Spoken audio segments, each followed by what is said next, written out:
and this is Covert Reality. This is Chad Kazarin. I really want to first start off by saying this is a show that is needed in our time today. It is the, oh boy, what is the day today? It's November 4th, and it is 2016.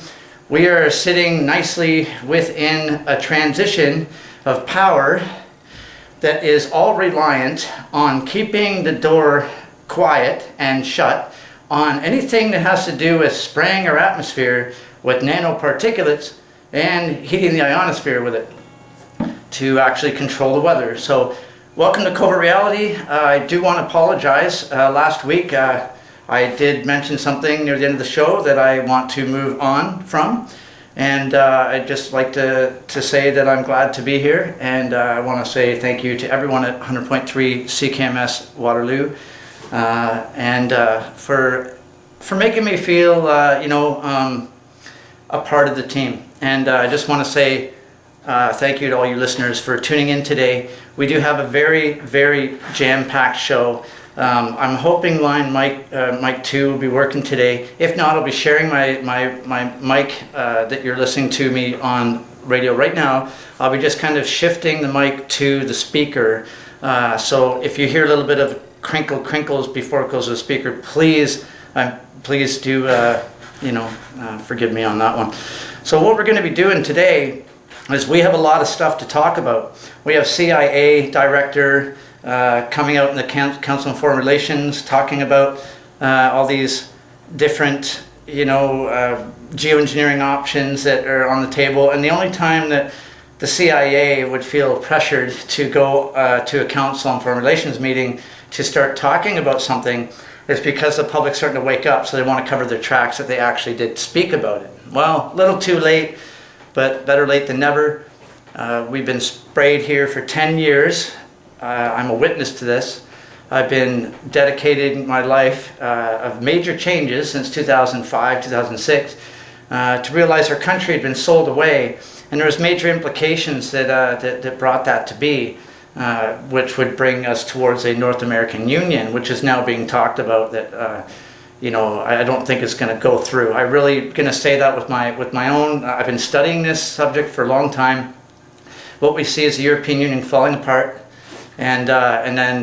But we were supposed to usher in this world government, remember? About the Asian Union, the African Union, the North American Union, which is us, Canada, United States, and Mexico. Here we are talking on FM radio about it now. I remember a while back, we were, about 10 years ago, we were trying to get the word out on this big time.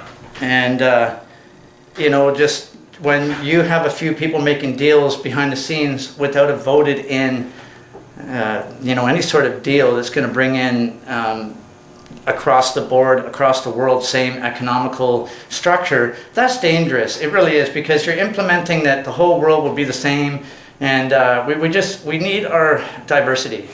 We don't need anybody to come out and say, well, I'm sorry, but we're just going to not allow everyone to have their own diversity, and instead we're going to do weather weapons, and then we're going to have you guys, trade weather derivatives in the stock market and make money from insurance on these policies. And I'll explain this a little bit further.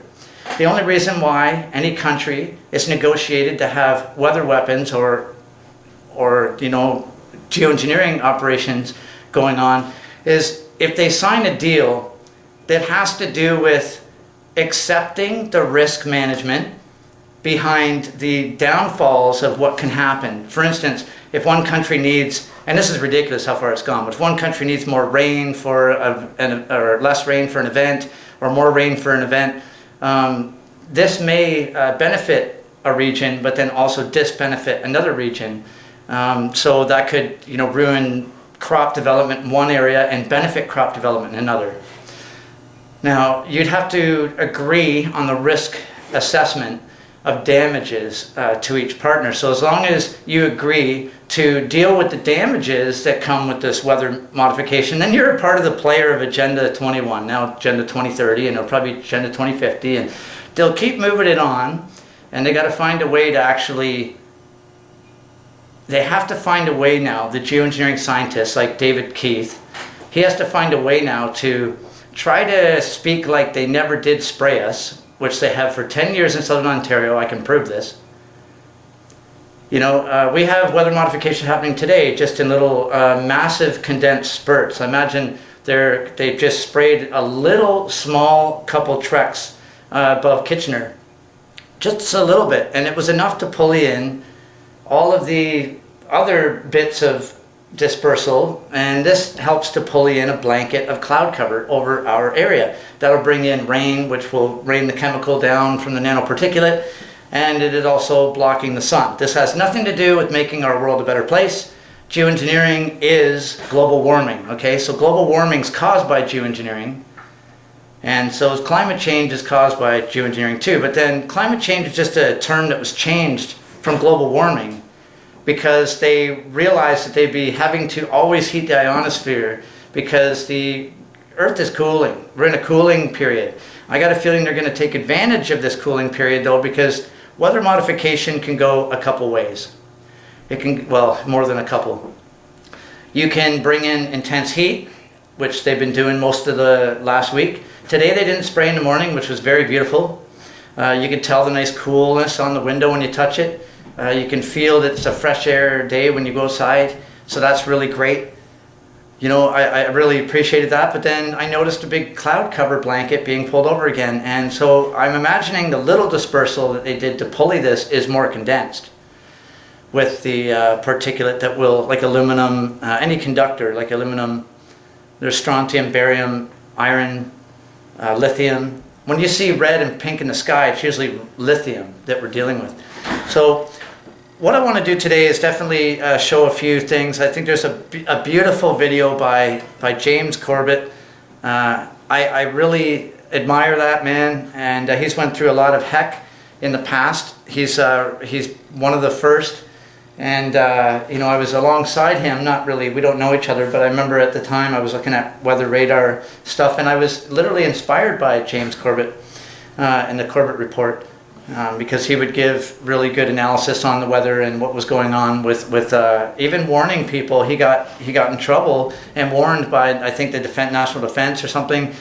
You know, please message me if I get this wrong. But he was warned by somebody to stop warning people with his analysis on, because we can see things happening on radar, which gave us a 24 hours to 72 hours later of a warning for the public to actually take cover. And James Corbett was literally saving lives by doing this. And he got in trouble for announcing these things because it's supposed to be a secret, this weather weapon stuff. It's no longer a secret, folks. We're entering a time where even the biggest power structures have to figure out a way to get around this one. And the best way to get around it is just to stop. We're asking everyone, this is a message, a broadcast that I want to get out to Justin Trudeau, the Prime Minister of Canada. This really needs to get out to you because you have so much, you know, I know that you have a lot of, you know, puppet strings. I don't even like to say that, but that's the truth. But if you are anyone that knows our Prime Minister personally, please let him know that he has more people on his side than he can imagine. All he has to do is make the right decisions and go ahead and have some strength to do so. Because right now, Canada is looking very weak on the inside. We're looking very weak. And but we have a lot of strength, a passion of Canadians here that are sick and tired of the way that we've been treated in Ontario and Quebec underneath this system of smart meters and military weapon systems. We are literally in a bind of furthermoring oppression in Ontario because our Hydro Commission is corrupt. I will say that loud and clear. That is not going to bring any liability towards my show or the station whatsoever, because that is a plain, simple fact. Now, you got mayors in bed with hydro, you got weather weapons, you got derivatives, stock market derivatives, people trading on the internet. Believe me, the hydro companies in Ontario and Quebec make money off this. You bet your darn bottom they do. So, you know, they make money off of us and they laugh at us. You notice how many times Kathleen Wynne was laughing? Well, maybe you won't see her laughing as much anymore, because these weather manipulators are definitely the cause of all of these atrocities in Haiti. And then the same organization and weather weapon funding goes into the same programs that will actually, you know, furthermore massive damage and taking all the money from the money that's raised to help out Haiti or the cleanup of any sort of disastrous region after a tsunami or a flood or hurricane. These are weather weapons, and then you get the Clinton Foundation going in and literally raking in the money for themselves. I think the number is 94% of money in the Red Cross as well is involved in these kind of scams. I'm sorry if this is a shock to people, but we're trying to get past this. We want it to be exposed and we want to move on. We're asking all the players in the environmental, Waterloo environmental sector to take climate change off of the title. That's first got to go. It's only Environment Canada. It's not climate change. The climate's changing all the time, from winter to spring to summer to fall to winter to spring to summer to fall. That's climate change. Now, when there's intense climate change, like a really hot days and then a really cold day, that's because they're modifying the weather. Okay. So that's them creating the problem, and now David Keith and his geoengineering scientists are now trying to pretend they didn't spray tons and tons and tons and tons and tons of aluminum into our soil, our bodies. And this is doing way more than just weather modification and ruining our crops and chance to grow. It's actually altering the insides of our bodies. This science experiment is literally not even asking a consensus on the public at all if they want to be roboticized. Now, this is another segment that's going to have to come out sometime. We will talk about the transformation into roboticism, or human cyborgs, as you want to call it. And there's been a few people on the inside actually even saying we're already cyborged. Now, Elon Musk said that we're already cyborged. Some people even think he's a cyborg. Anyway, so we have a weather experiment here, but it's more than weather. They're hiding it underneath the fact to try to combat something that doesn't even exist, which is global warming. It doesn't exist. They knew how to heat the ionosphere in the early 50s, late 40s, and they've been just playing off of that. You see those towers everywhere? Well, those are ionospheric heaters pretty much too, but for the surrounding area. We've got a whole bunch of interesting antenna at the corner of Highway 401 and 24 in Cambridge. You should check that out. What is that, a mini HARP facility? I remember I brought that up before, but I'm going to go down there and find out exactly what that place is, because they look like ionospheric heaters which are in place to pulley moisture cloud systems via transportating them, if that's even a word, by nanoparticulate dispersal conductors. Okay, so that's what we're talking about. This show is all about weather modification and us being taken over by World War III, not being out on the field anymore, battling it out. This is a secret war to get everybody in a certain spot, and then they can just fry everybody. You think I'm kidding? Well, you could look at RadarSat-2. That's something I could get, RadarSat-2s are something that you should probably look at. Those are weaponized surveillance. Now, before the United States goes in to take over a country, the reason why they have been very successful, and I know that maybe I should pause before I say this, because when I used to talk about this stuff on Facebook, 2007, 2008, I literally had, I'm not kidding, at 4:28 in the morning, I had a low-flying stealth bomber, a black one, triangle size, V-shaped, with 3 lights on each wing, and it was very loud, that engine, and it was very low. That was a warning, because I was talking about the RadarSat-2. They surveil from far distances away. They can pinpoint you sitting in your room, playing maybe guitar. And you're just sitting there, but you're somebody that is an operative or someone that knows about what's going on the inside. They can just fry you from the ocean. They can even go and find out all the things before they need to go into the country, so that when they go and activate it, they can blow it up without even being anywhere near it. And that's the technology we're dealing with here. And it's just sad to say it. I'm saying this because I want to save this country. I want to save my fellow humanity here in Southern Ontario, because in Southern Ontario, that's where this RadarSat-2, RadarSat-1, and I won't say RadarSat-2 is still, but they used to make them in Southern Ontario. And I want to list the name of the company badly, because we are really in a situation here where there's so much investment into weather modification and manipulating the public to make them think that they are the ones that are buying the things that are causing the climate to change. That's impossible. unless we have major cloud cover already and the factories are spewing out as much as they possibly can. We may, if we're close to the factory, we could be affected by that. Yes, of course. But you're not going to modify weather and make hurricanes because you're flatulating in the field by the hundreds and you're a cow. You know, because they want to even put a cow farting tax, a methane tax. They want to put that on there. Let's get a cow farting tax. That's important to us. How ridiculous is that? Okay, so we really have to understand that this is them dispersing the nanoparticulate that they're talking about in universities, nanotechnology. They're dispersing it in the atmosphere. So what I'm going to do is I'm going to put my guitar down here.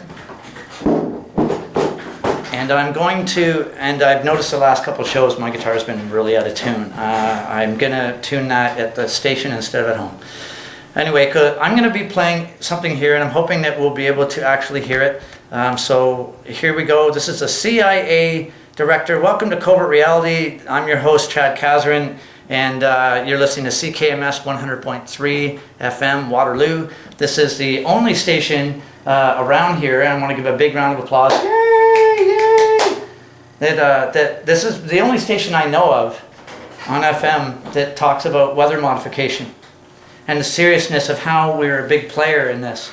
And we shouldn't be at all. In fact, we could be the heroes to uncover this and give peace to the rest of the world, because if you haven't heard already, there's supposedly been by Steve Pachinik had mentioned last week, and he hasn't showed his face in decades on air or anything or on TV, but he did the other day to give an announcement that there was a soft coup that was developed to literally combat how they're going to arrest the Clinton Foundation, everyone involved in,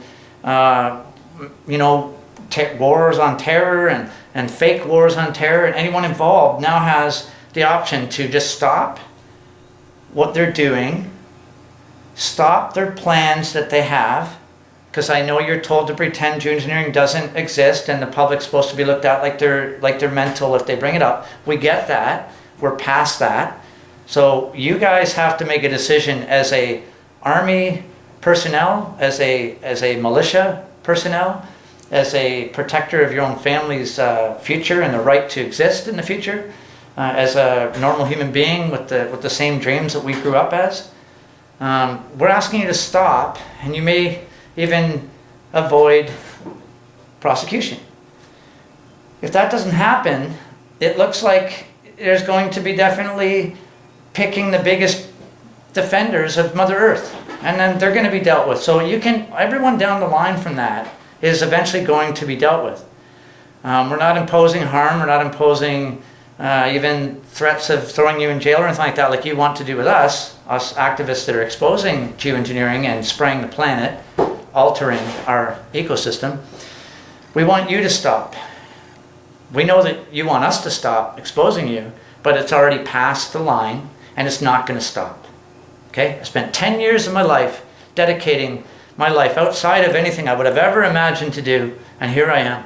And I'm saying this loud and clear, that the weapon systems that surveil and weaponize and can heat and can make crop circles and can blow a gas tank up from miles away, from a satellite, from a boat in the middle of the ocean, a vessel from the U.S. Navy, possibly. But we need the U.S. Navy, we need the U.S. military to literally grow its good men and women again, and let's stop this.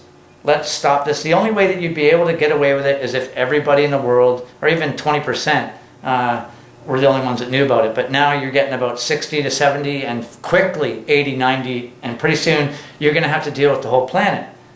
So what's going to happen? Big regions going to be fried at once? Now, I'm not trying to talk crazy here.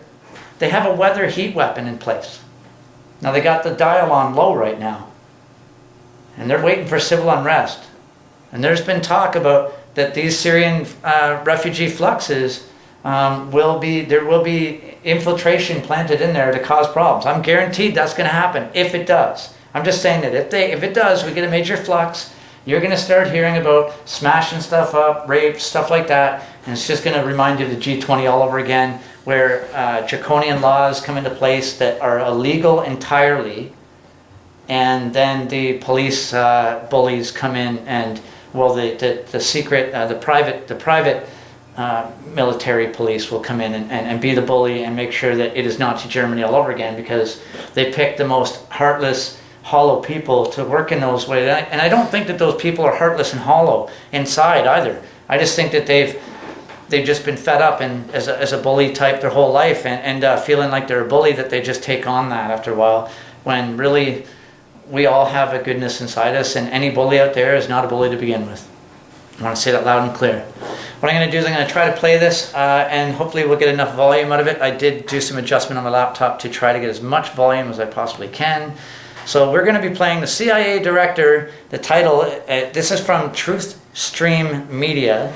Aaron Dykes, who used to be on InfoWars, is split there. And they talk about a lot about weather modification and stuff. So it's interesting why they left InfoWars.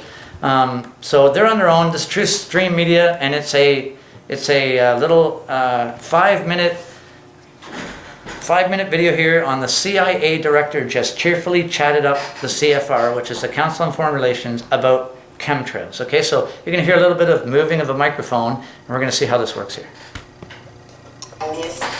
If you say the word chemtrails now? Calling, writing, emailing, saying these are chemtrails, the government is poisoning us. They are contrails. In lieu of something more scientific sounding and official like solar radiation management, which just sounds like some corporate fluff. It sounds like promoting synergy with solar radiation management. Either way, geoengineering, via aerosolized particles that are deliberately sprayed into the atmosphere on a mass scale right over our heads by scientific dictatorship decree, it's not a myth. It's not a crazy conspiracy theory. And neither is our government's long and sordid history of weather modification. Are contrails, condensation trails. Every time this happens, I will get people calling, writing, emailing, saying these are chemtrails, the government is poisoning us. Just by the way on that real quick, back in December, Derek Bros reported on how NOAA has now conveniently admitted that contrails might be, derisive air quotes, accidentally geoengineering the climate. Oops. Whatever. Strontium, variably maybe chemtrails that have, no matter what, it's putting lead into the air, okay? There are still people who swear that no matter what you call it, chemtrails, geoengineering, SRM, that all of it is just a conspiracy fairy tale cooked up by us tinfoil hatters. Well, who better than to discuss all this tinfoil hattery than our very own CIA Director John Brennan? And what better place for him to do it at than the Council on Foreign Relations? It is indeed a pleasure to be back at the Council to compare notes. Right here is an excerpt from an appearance Brennan recently made June 29th at the CFR on the topic of threats to global security, which, as part of the agenda being pushed, they have decided that anthropomorphic climate change is one such threat. Another example is the array of technologies, often referred to collectively as geoengineering, that potentially could help reverse the warming effects of global climate change. One that has gained my personal attention is stratospheric aerosol injection, or SAI, a method of seeding the stratosphere with particles that can help reflect the sun's heat in much the same way that volcanic eruptions do. An SAI program could limit global temperature increases, reducing some risks associated with higher temperatures and providing the world economy additional time to transition from fossil fuels. This process is also relatively inexpensive. The National Research Council estimates that a fully deployed SAI program would cost about $10 billion yearly. $10 billion, that is. $10 billion. Whoops. Whoops. Okay, so here we go. I didn't mean to do that, but I just wanted to bring upon here that this whole situation that we're in is very serious, because we definitely have to understand that the more and more that you hear about this going on is because It's for later. the reason. Sorry, I'm having a hard time here with the technical side. I think what I need is someone. I need someone to come in here with me, I think, during the show to help me cue up some of the stuff. It's very hard to move the mic around. I end up like hitting other buttons, and then now I'm gonna get back to the video again. I'm just gonna cue it up. I do apologize. This is what radio is about. I do it live here, so I try to keep it real, right? I'm just trying as hard as I can to keep it real. And so this is what it is when we're keeping it real. So we're gonna find and cue this up here again. Engineering. And I do apologize about the sound cutting in and out. I noticed that. And So, what better place for him to do it at than the Council on Foreign Relations? okay, I'm gonna replay this. I do apologize. I won't interrupt this time. To be back at the council to compare notes.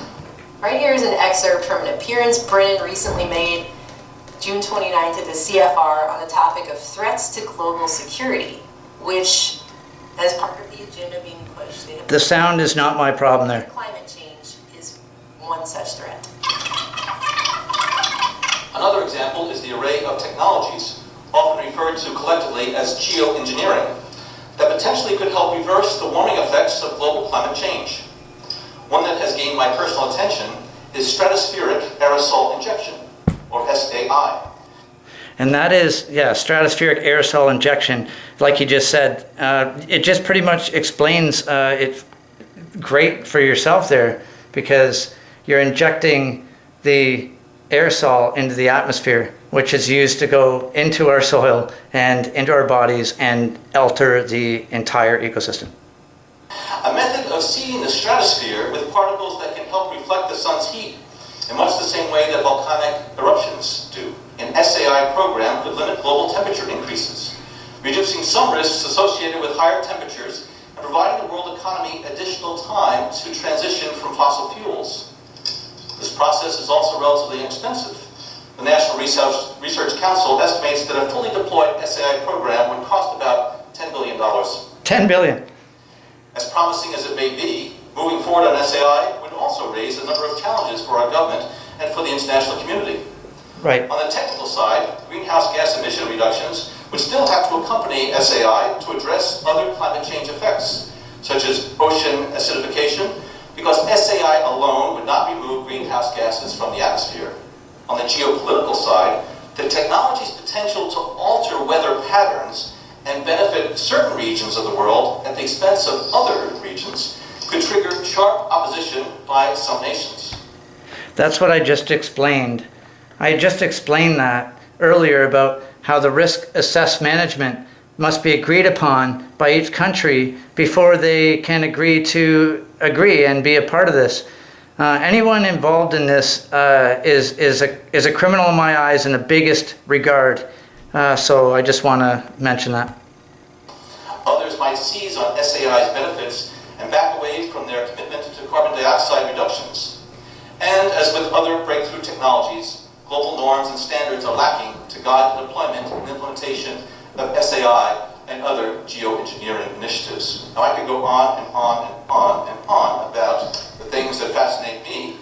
No thanks. On this back right after we first started our website back in 2013, that the CIA has been interested in geoengineering for a while now. The agency chipped in on a $600,000 climate control study, and at that time they were saying it had to do with the implications of climate change on national security. So there's no reason to think they just paid all that money and went, we're good, we got other things to And do. Bill Gates is involved. Not that you would think that climate change, geoengineering would have anything to do with the CIA, at least in a superficial sense. But there you go. I think my favorite comment is Sir Farquaad here, who said, "What a load of crap. Nothing preserves the relevance of a government organization quite like being issued the unlimited power to create a world threat in order to justify everything that organization wants to do, moral or immoral, without any congressional oversight." Pretty much sums it up. Meanwhile, no matter what you want to call it, chemtrails, solar radiation management, CIA happy sky sprinkles, if the CIA director is blithely chatting up the CFR about it, you can best believe it's probably not hypothetical. You can probably believe it's not hypothetical, that's for sure. Okay, so that was Truth Media. I want to say thank you very much for Aaron Dykes, and I'm not quite sure who the other lady's name is. I wish I did. Why I don't is ridiculous, because I know there's a big fan base out there for her. I do enjoy a lot of her videos, as well as I enjoy many other people's videos and their work that they're doing out there. We're fighting this straight up now. We're literally using the station here as a negotiation. This is what I kind of picture it as, that I'm using this transmission as a negotiation to let the science departments and the military science and the University of Waterloo and all of the deans of the environment that have a lot of pressure on them right now, more than most people can even imagine. I can imagine the kind of pressure that would be put on a dean of the environment at this time. We need you, as a dean of the environment, to please have courage and reach out to those who are exposing this. Because the good men in the military and the good women in the military, you can bet that they're going to turn around and they're going to go against their commanding officers. That's going to happen. In fact, that's the only option we have. So I'm going to try to do my best to let the world know, in Canada and all around the world, that, and we already know we're being sprayed, but it looks like we are entering a time where this is a huge investment been put into place to literally make us all robotic and work with every bit. So like a tree will be able to read what you're thinking, and you'll be able to read what the tree is not thinking, but you'll be able to, I'm not quite sure. There's a lot of different nanoparticulate technology out there. Nanotech is what they, slang it to be. Just check it out, nanotechnology. And you can just go and check it out yourself. We're living in the days of confronting and going right to the person that you have a problem with and ask them directly. Secondhand information or talking behind people's backs is something we want to get rid of in our lives. We want to get rid of taking advantage of people. We want to get rid of the concept that one person is less as valuable as the other, and anyone that's more valuable than anyone else. We want to erase those concepts. We're all on the same level. We're all on the same plateau here. There's no one that should be acting better than somebody else, because we all have a great card, I don't even want to say that, but a great piece of the puzzle that we are all a part of here in this world. So there shouldn't be any organization or anyone else differentiating themselves as being a step above or better than the rest of us. We're all brothers and sisters. We have all across the board a lot of interesting things happening right now. We're living in a time where we should be happy to be alive and lucky to be alive, because all of the devastation of the weather weapons they're forcing on the Middle East, that's weather weapons, that's heat weapons. Now they're having major, 156-degree weather and stuff. It's forcing people off of the land. And they even got to keep paddling off until they don't feel that heat array anymore, because it's a circle. It's a circle radius target. Okay, so, they can literally, have a whole radius of an area and take you out if they can lure you to the area first. That's one thing I got to make sure everyone understands, is that this North Dakota thing, I want people to be there in solidarity, absolutely. But we also have to make sure that when you see a lot of spraying, if there is spraying going on in North Dakota, if there's spraying going on out there in the field, all you guys, I want you to understand this, that if you're feeling heat, you get in the shade. You guys cover yourself up with as much as you can that deflects that energy from you, because it's not going to be good. I'm just going to warn you that. I'm not trying to sound morbid, but that's the kind of weapon technology they're using against any dissenter right now, whether it be mine technology, frequencies, surveillance, targeting, even watching everything you do.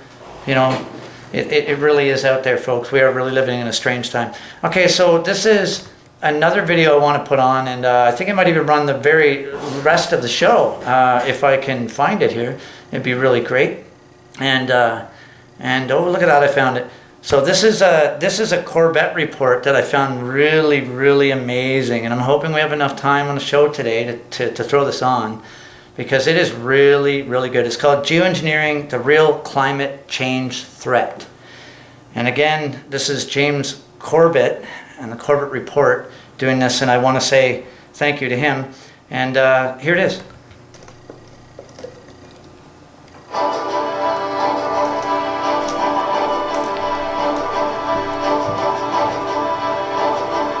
The environmental movement has developed a single-minded obsession with the supposed effects of carbon dioxide on the global climate.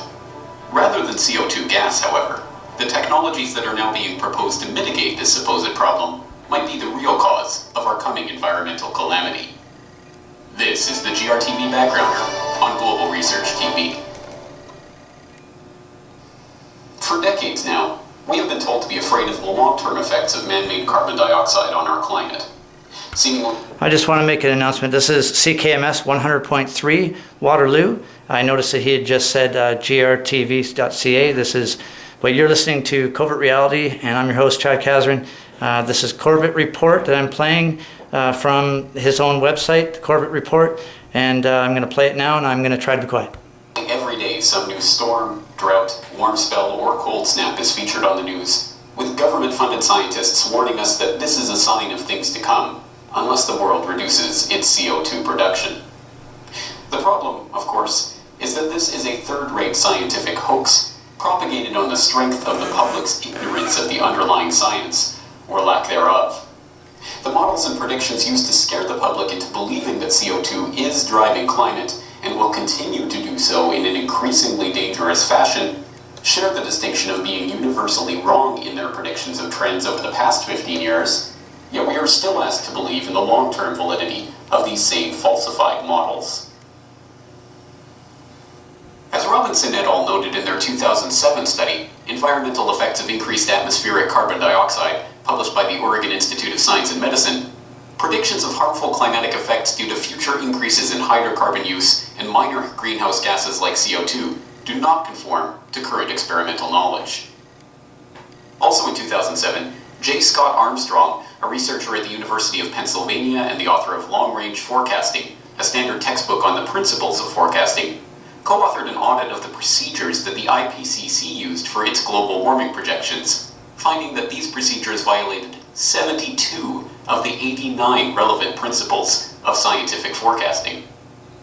Last year, the Journal of Geophysical Research Atmospheres published a study showing that the climate prediction models examining periods of less than 30 years on the geographical scale of continents are riddled with inaccuracies.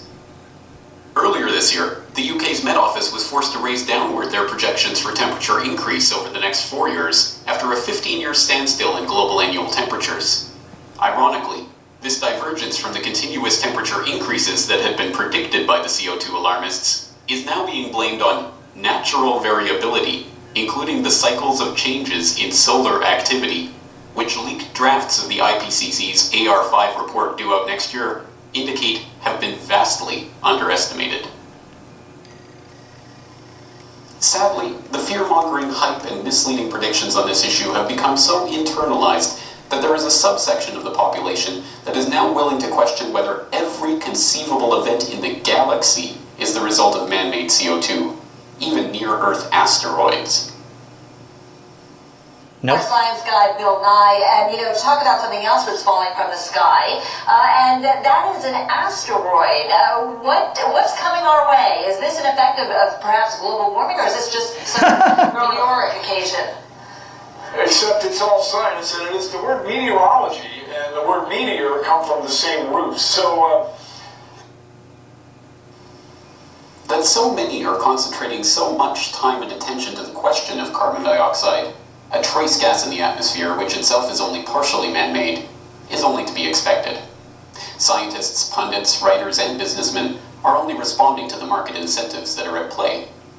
Governments and universities around the world are now sinking billions of dollars a year into grants to fund research related to the supposed CO2 threat, and entire industries such as carbon trading and carbon sequestration are developing in response to this interest. Quite simply, too much money and potential political power is at stake for the threat of global warming to be revealed as a false alarm. One of the most worrying possibilities to arise from this trend, however, is the political legitimization of a concept that, ironically, has the potential to become a real threat to our environment.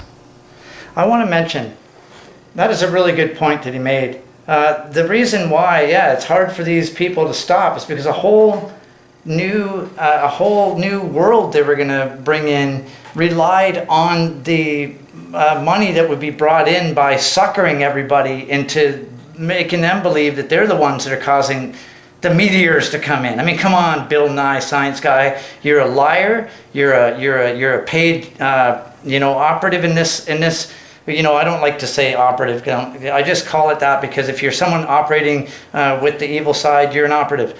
Well, maybe I should. If you're dealing with the good side, you're also an operative too on the good side. But I do want to make that clear. Is that what he's saying there? Is that we definitely are dealing with something that relies on such an investment of money making, and that's probably the biggest reason why it's not stopping as quick as it should. But I think that once these science guys understand and the military understand that the public's waking up with this, and it's going to be harder for everyone to be controlled. Let's hope they just stand down on this. Geoengineering. Okay, what if we really were in a jam, okay, and we wanted to really cool the Earth in a hurry, okay, we didn't want to wait 40, 50 years. Is there another option? Okay? And we explore scientific solutions that come under the rubric of geoengineering, where we limit solar radiation from entering the Earth's atmosphere by having airplanes. And this is Stephen Levitt on geoengineering speaking about it. And this is the sold off side that the government's selling off. Disperse sulfur into the air. The particles reflect light back out into space, thereby having a cooling effect on the planet. And you can also apparently do this using giant balloons as well. Whether this idea is right or some other idea is right, I think it's almost certain that we will eventually think of cleverer things to do than just putting sulfur in. That if engineers and scientists really turn their minds to this, it's amazing how it can affect the planet. The one thing about this is it gives us extraordinary leverage. This improved science and engineering will, whether we like it or not, give us more and more leverage to affect the planet, to control the planet, to give us weather and climate control. Not because we plan it, not because we want it, just because science delivers it to us bit by bit. Okay, that there was David Keith. Okay, that was just David Keith speaking about how amazing it really is to create weather intensities. And he just admitted it right there, how amazing it is to be able to control the weather. Now but David Keith and all the universities here are pretending that they're not even doing it yet. That's what's getting all us up in arms. So I'm going to continue this 1 second here. The practice of geoengineering is now well over half a century old.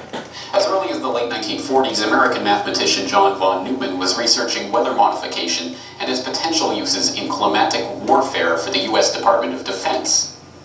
In the 1950s, early cloud bursting experiments were performed by Wilhelm Reich, and in 1956, Dr. Walter Russell was writing of the potential for complete weather control. In the 1960s, Dr. Bernard Vonnegut, brother of the famous writer, vastly improved the techniques then in use by employing silver iodide crystals in the cloud seeding mixture. Silver iodide's hygroscopic qualities ensure water particles quickly bond with its crystalline structure. As the recent documentary Skywatcher points out, the process of cloud seeding is now so widely and routinely employed that it is having profound effects on our climate. Small cloud seeding aircraft such as bombardier jets and high-altitude propeller planes deliver their payloads using silver iodide flares that are ignited by remote control. The flares are typically fixed to the wings of the aircraft and release the silver and salt mixture high into the stratosphere so it slowly drifts down into the moist air below. When the pilots of the cloud seeding aircraft can see ice forming on the wings, they know liquid water is present in the air and there's the potential to create storm clouds. So how many sorties do cloud seeding aircraft fly in order to make it rain or snow?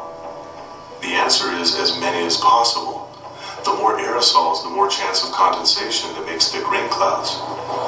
Commercial air traffic helps to facilitate the rain by plowing through the field of silver mist, emitting the superheated steam that freezes into expanding clouds. Shade from the artificial clouds drops the temperature below, decreasing the air pressure and creating a low channel that flows like a river, growing in the moist air. This can allow some ocean storms to make landfall that might otherwise be repelled by higher onshore pressures.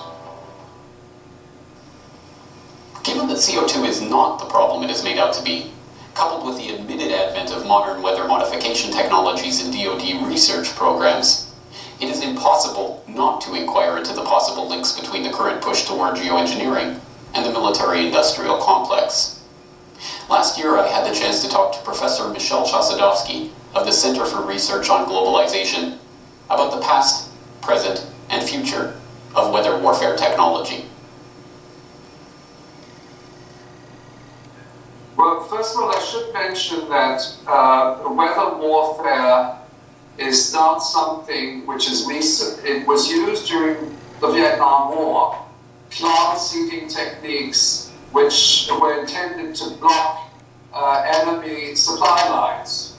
But in the course of the 1990s, it has become increasingly sophisticated, and I'm referring to the development of what is called the High Frequency Active Auroral Research Program, HARP, which is based in Gacona, Alaska, which is a system of high frequency antennas directed to the outer atmosphere, and which then can be used to trigger climatic instability in different parts of the world, as well as disrupt communication systems.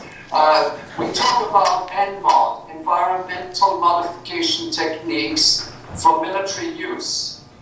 I think what is important to point out is that the United States, as well as Russia, have these capabilities, but particularly the United States in relation to HARP, and they have acknowledged that they intend to use these technologies of weather modification, which can trigger floods, hurricanes, droughts, earthquakes, against enemies, namely, in the present context, Syria, Iran, North Korea, China, Russia, okay?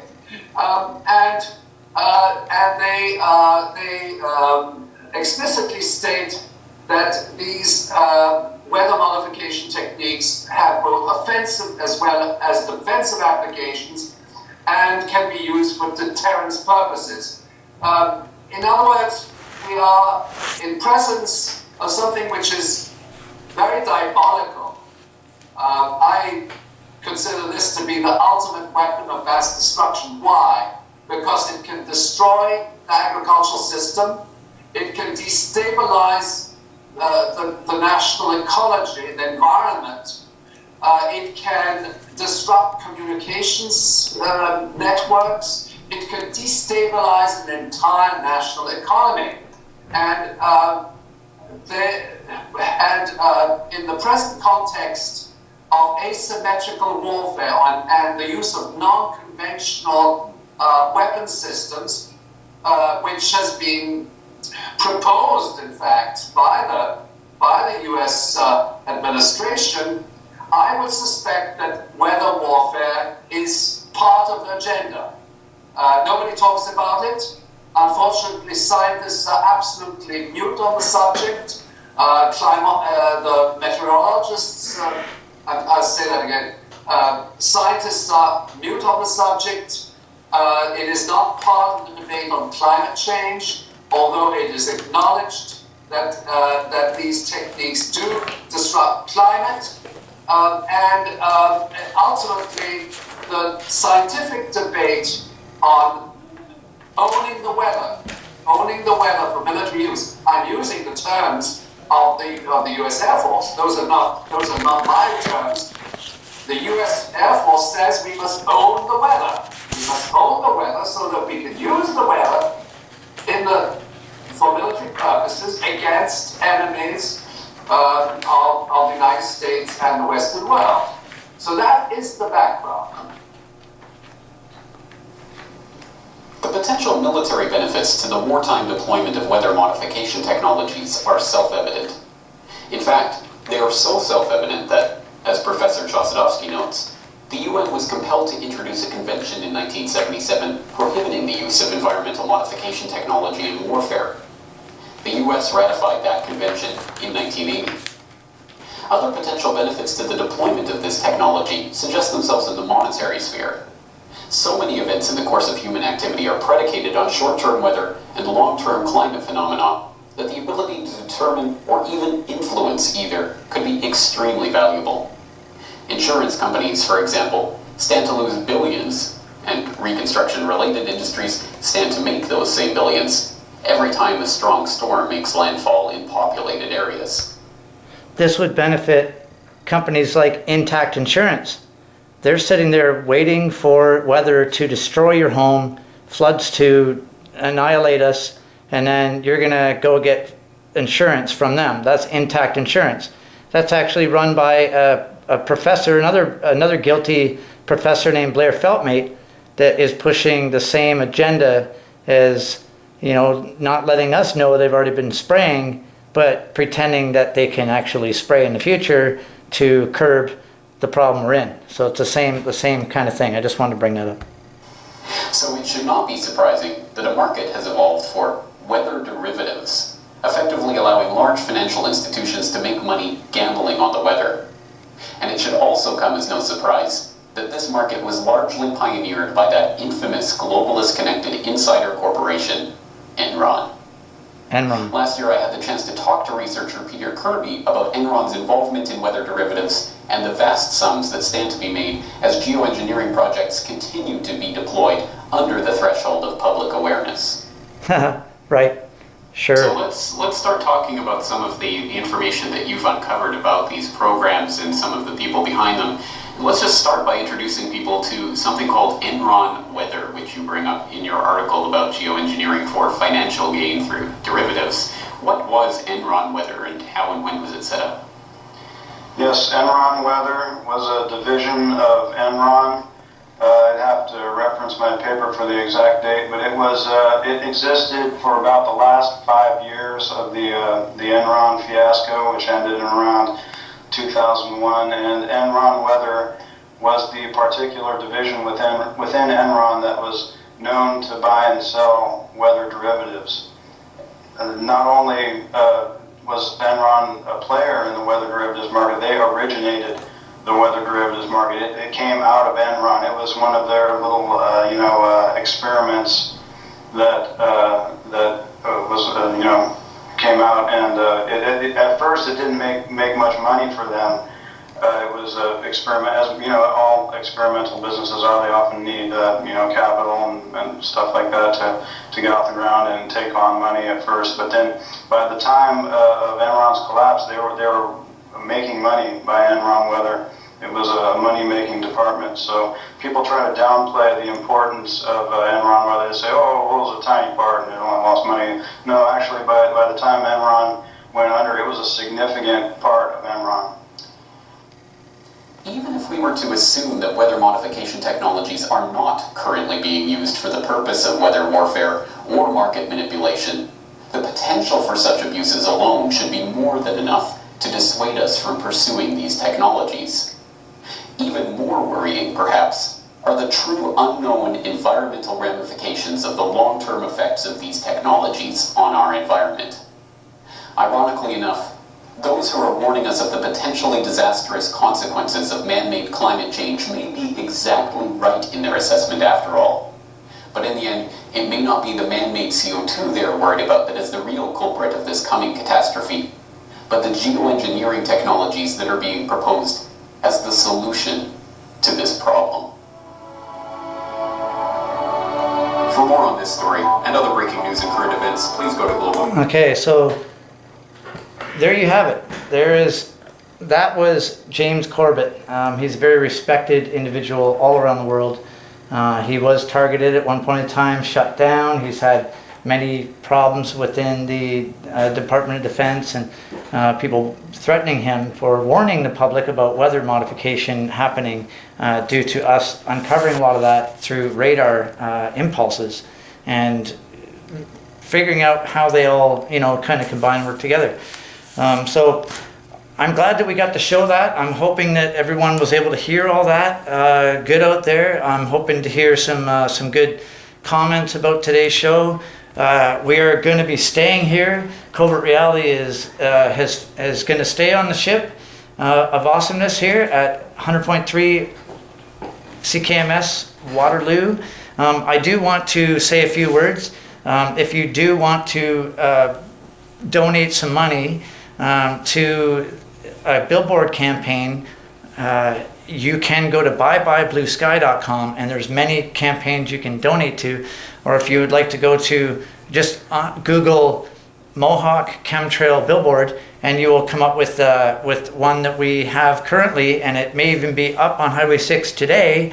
We don't know. We're hoping someone can maybe go to Highway 6 by Six Nations Reserve and possibly see if there is a billboard of Joseph Brant pointing to the chemtrails, warning everybody that they're spraying Mohawk territory, established in 1784. So that's a big hit on Mother Earth when we're being sprayed with aluminum, and it destroys our chance to grow food. And then Monsanto is going to come out and say, oh, we got this aluminum resistant seed that you can grow because it's... Well, no, actually, I shouldn't make old ladies seem like they're evil, because they're not. These people literally want to sell you a aluminum resistant seed so you can grow under aluminum conditions. Monsanto, you better back off. Anyway, so I do want to announce something that I hope people will be able to check out. Again, like, if you would like to donate, go to buybybluesky.com, buybybluesky.com. We are getting so many billboards up, and that's what we need to fight against this. It's doing a lot of greatness for the people that want to expose the spraying of our planet.